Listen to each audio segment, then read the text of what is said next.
Então, boa tarde, sétimo ano. Hoje nós vamos começar fazendo aí as correções da página 41, 42 e, se der tempo, página 23 e 24 do caderno de atividades. O caderno de atividades fica como lição de casa, ok? Vamos lá. Primeira pergunta. No quadro abaixo, marque X nas estruturas presentes em cada um dos diferentes grupos de plantas. Então, tem aí, nas colunas, briófitas, pteridófitas, gimnospermas e angiospermas. E na primeira coluna tem aí as características. Então, vamos lá. Raiz, caule e folhas. Raiz, caule e folhas tem briófita? Sim ou não?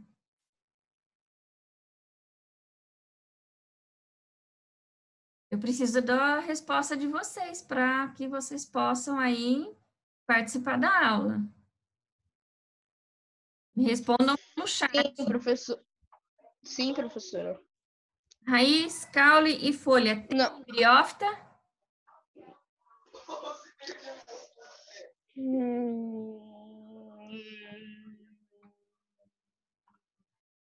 Sim, prof. Não? Não, briófita não tem nem caule, nem raiz, nem folha.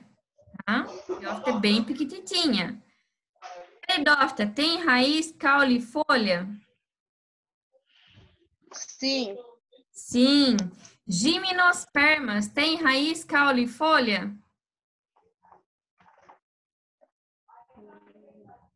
Eu só estou vendo dois alunos participarem. Se vocês não começarem a participar, eu vou encerrar a live e aí eu aguardo as atividades de vocês e eu mando o gabarito. Não. Sim, prof.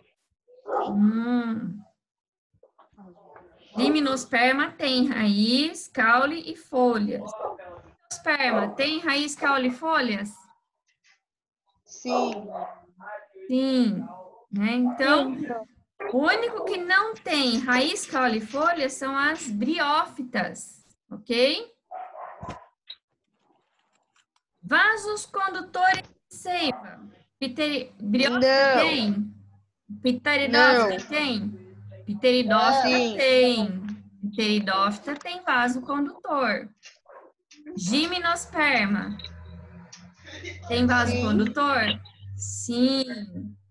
Angiosperma tem vaso condutor? Sim.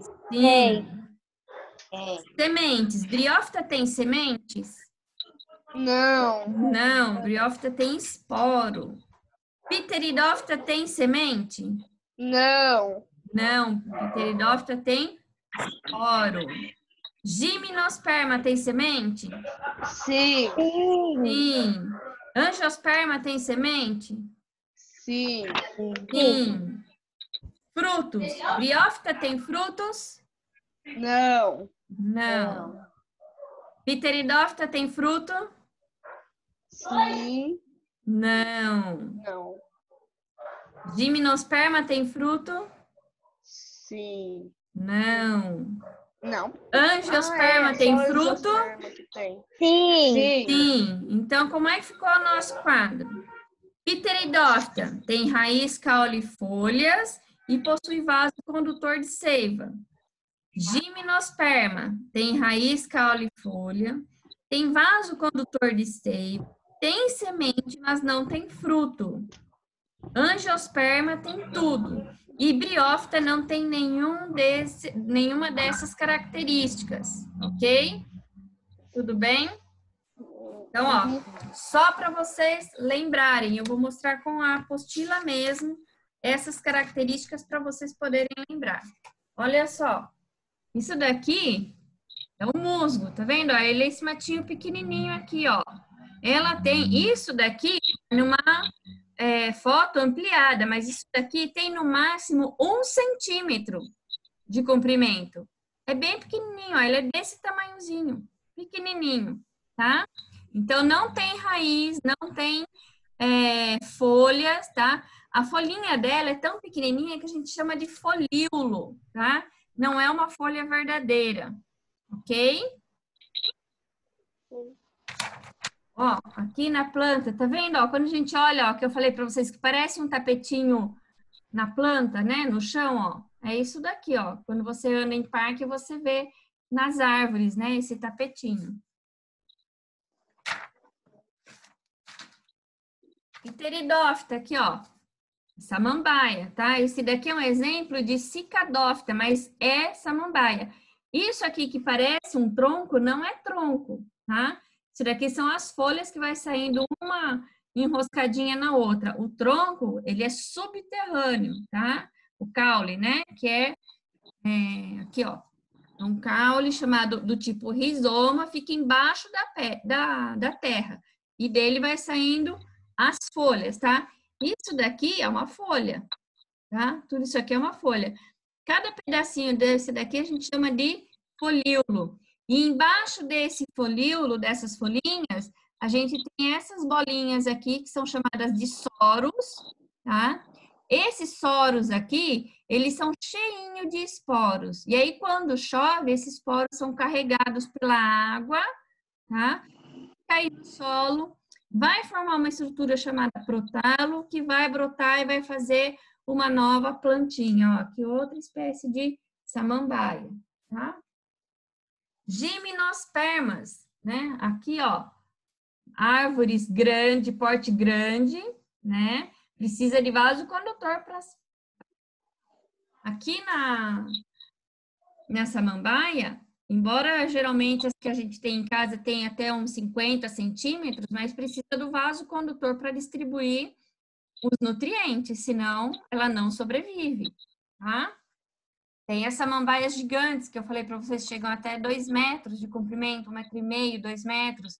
Precisa ter vaso condutor para distribuir os nutrientes. Agora, essa aqui, ó, pode chegar, dependendo da espécie, se eu não me engano, as sequoias chega até 60 metros de altura, tá? Então, é muito alta, precisa ter vaso condutor. Aqui, ó, o fruto dela, ó, aqui é uma araucária, o fruto dela, né, não tem fruto. As sementes são nuas, tá? Eu até tenho aqui para mostrar para vocês. Deixa eu achar as minhas sementes nuas aqui.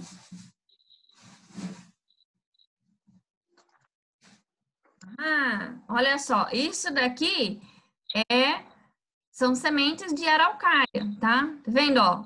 Não tem fruto, ó. Cada uma desses pedacinhos aqui, ó, que parece uma folhinha, cada um desses daqui, não vou conseguir tirar.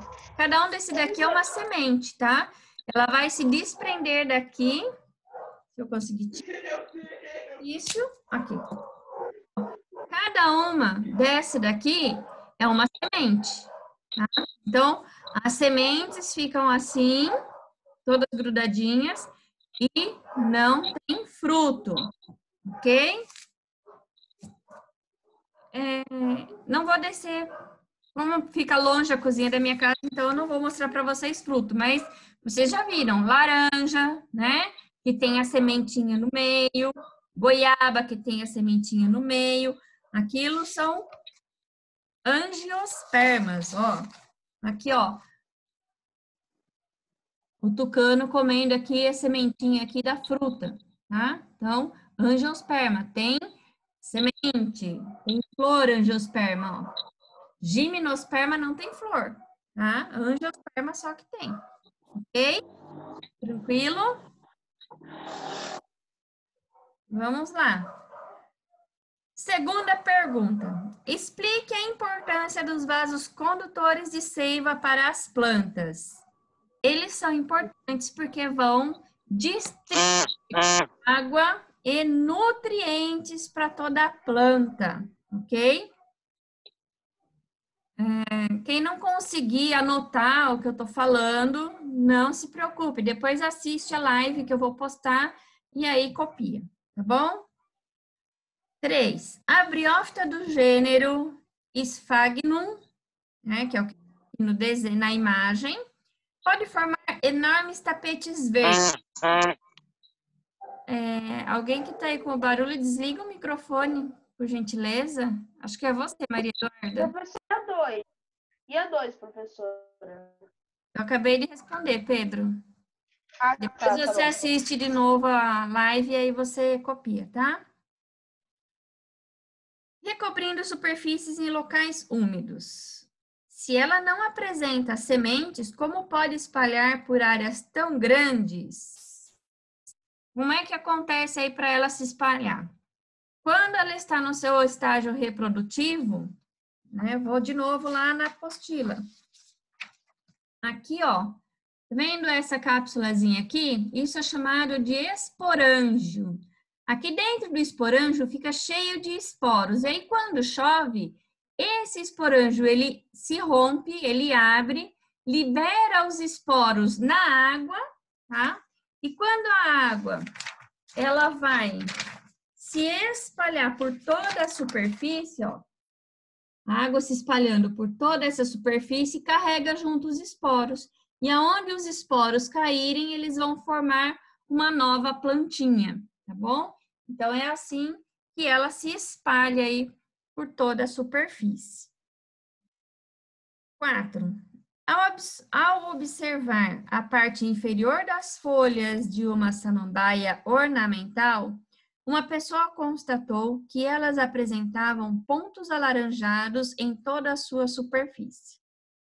Achando que a planta estava doente, isolou-a das outras que tinha em seu jardim. Sobre essa atitude, é correto afirmar que A. Foi correta, pois esses pontos são fungos que estragam as folhas. B. Foi incorreta, pois esses pontos alaranjados são as sementes da samambaia. C. Foi correta, pois esses pontos são ovos depositados por insetos. D. Foi incorreta, pois esses pontos alaranjados estão relacionados com os esporos da samambaia. Qual a alternativa correta? D, Qual, Pedro? D, professora. Exatamente, né? Alternativa D de Danone.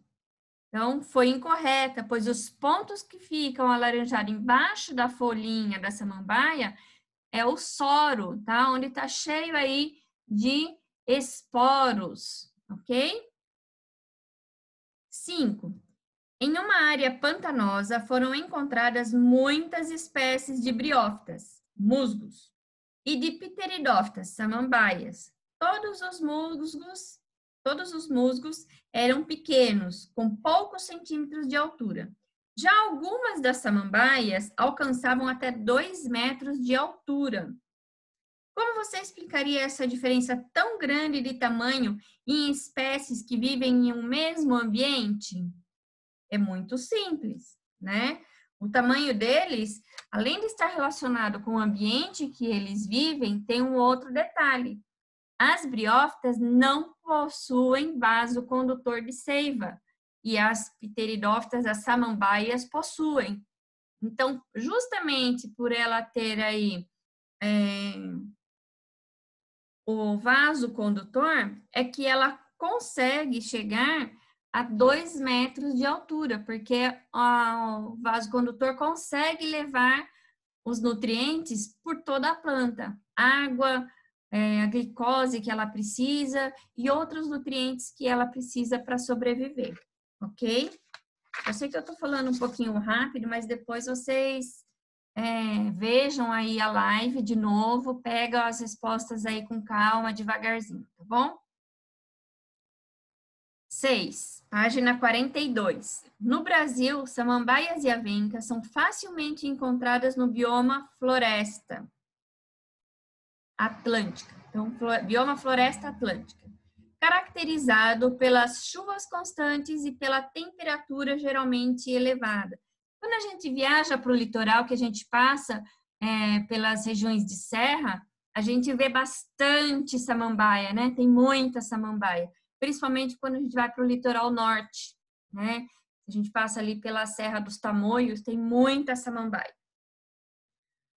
Sobre esse assunto, marque V para as verdadeiras e F para as falsas. Então, A. As duas plantas citadas são classificadas como pteridófitas. Verdadeiro ou falso? Verdadeiro. Verdadeiro. As duas plantas citadas são classificadas como briófitas. Falso. Falso, né? Se a gente já disse que é verdadeiro, então, falso. C. O bioma floresta atlântica é ideal para o desenvolvimento de briófitas e pteridófitas, por ser úmido, devido à quantidade de chuvas. Verdadeiro ou falso? Verdadeiro. Verdadeiro. Muito bom, correto. Quem está respondendo pelo chat, eu estou olhando o que vocês estão escrevendo. É verdadeiro sim, Brian, porque se chove bastante, tem bastante umidade, facilita aí o desenvolvimento dessas plantas, tá? O bioma floresta atlântica, que se estende pela faixa litorânea do Brasil, é ideal para o desenvolvimento de plantas que armazenam água e apresentam folhas pequenas por ser um bioma árido, com poucas chuvas. Verdade isso? Falso. Falso, né? Em região da Mata Atlântica chove muito, né? Tanto que a cidade de Ubatuba é chamada de Uba-chuva. De uma chuva. Exatamente, lá chove muito. Quando você consegue ir passear lá e pegar uma semana inteira sem chuva, é A semana inteira. um milagre. Lá chove muito. A chove. Pedro, desliga seu microfone, Gustavo. Está dando microfonia.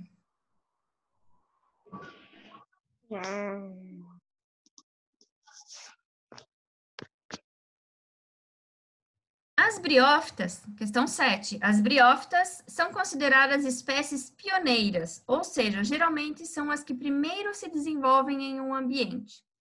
Qual é a relação dessa característica com a importância ecológica das briófitas? E agora, hein? Como é que a gente vai responder isso? O que vocês acham?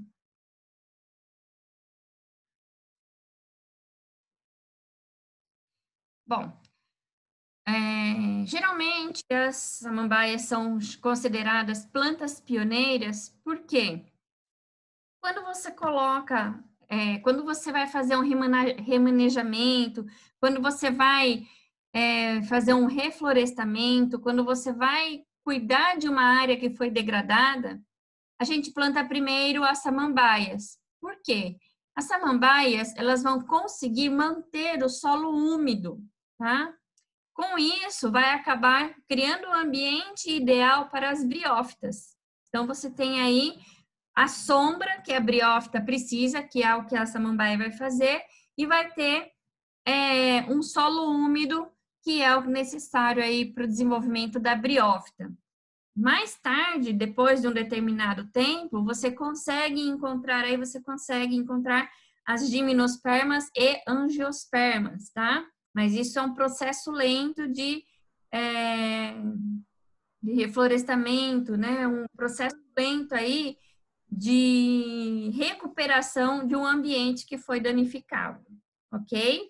Então, depois vocês pegam a respostinha, tá bom? 8. Leia o texto abaixo e depois responda à questão que segue. As cicadáceas são gimnospermas que lembram o porte das palmeiras e são reconhecidas como um dos grupos mais antigos de plantas. Estróbilo masculino dessas plantas é grande e produz muito pólen, que na maior parte das vezes é carregado pelo vento até outras cicadáceas. Como é chamada a polinização realizada pelo vento e qual a importância de serem produzidos muitos grãos de pólen? Então, esse processo é chamado de anemofilia, né?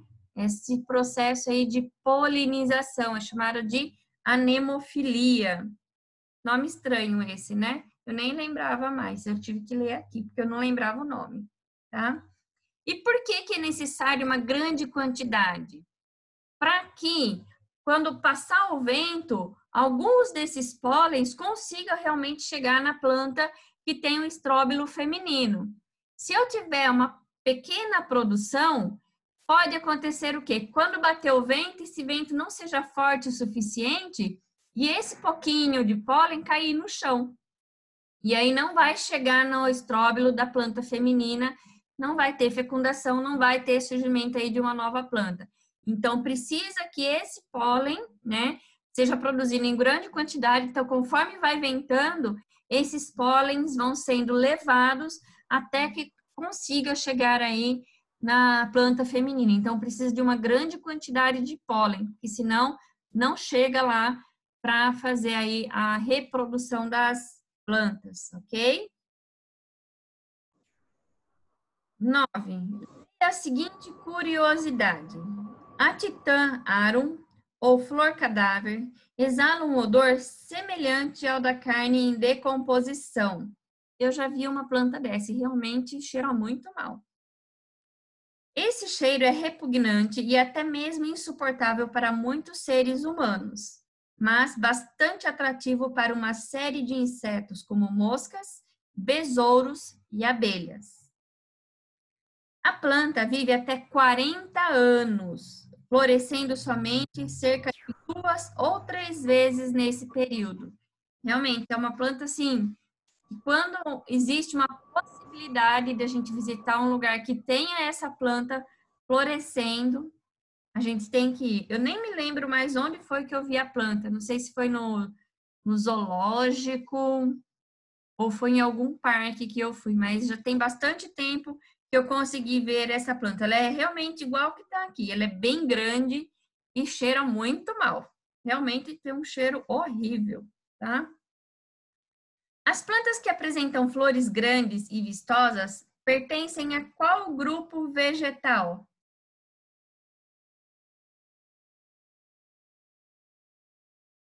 Flores grandes e vistosas. Qual grupo pertence? Angiospermas. Isso, angiospermas. B. Que importância ecológica desempenham os seres vivos que são atraídos pelo colorido ou odor exalado pelas flores?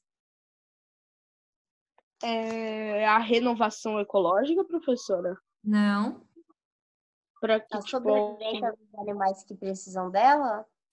não. Não é só no caso dessa planta. Nas plantas, de forma geral, que tem as flores coloridas. Por que ela precisa dos insetos ali? para se alimentar. Para eles, como se fala? O pólen, alguma coisa do pólen. Aham, é alguma coisa com pólen, exatamente, Maria Eduarda. O que que os insetos fazem? Levam pólen. Transportam o pólen para as outras plantas? Assistiram o filminho do B-Movie? Assistiram? E qual é a importância da abelha para as plantas? Transportar o pólen. O que que a abelhinha faz? Transporta o pólen? Mel. Transporta o pólen, isso mesmo. Esse processo a gente chama de polinização, tá? Então, qual é a importância ecológica? Desempenham os seres vivos que são atraídos pelo colorido e o odor exalado pelas flores. Polinização, são eles que vão fazer aí o transporte do pólen de uma planta para outra. No filme do B-Movie, quando as abelhas param de transportar o pólen, além de elas não produzirem o mel, elas também deixam de fazer esse ciclo importante. E todas as plantas morrem. E se as plantas morrem, o que acontece com a gente? A gente fica sem alimento. E que outras consequências vai trazer? Vai ter problemas no solo, né? Vai de infertilidade, vai causar uma série de problemas. Por isso, os animais aí que fazem a polinização são tão importantes. Portanto, a partir de hoje, nada de matar abelhinha. Professora, sou alérgica à picada de abelha. Professora, eu não que ela chego nem vai pro perto de outro. abelha. Não chego nem perto de abelha, professora. É. Pra minha mãe já Tem dizia, né? calma. Ela vai mexer com você. Ah, é? Olha só. Você fala toda abelha, só não mexer com ela que ela não te ataca. Exatamente, só não mexer que ela não ataca. Semana que vem, eu vou fazer o experimento da página 46, tá bom? Como já está terminando aqui, o nosso Zoom só nos deu aí mais 7 minutos, eu vou parar aqui a gravação.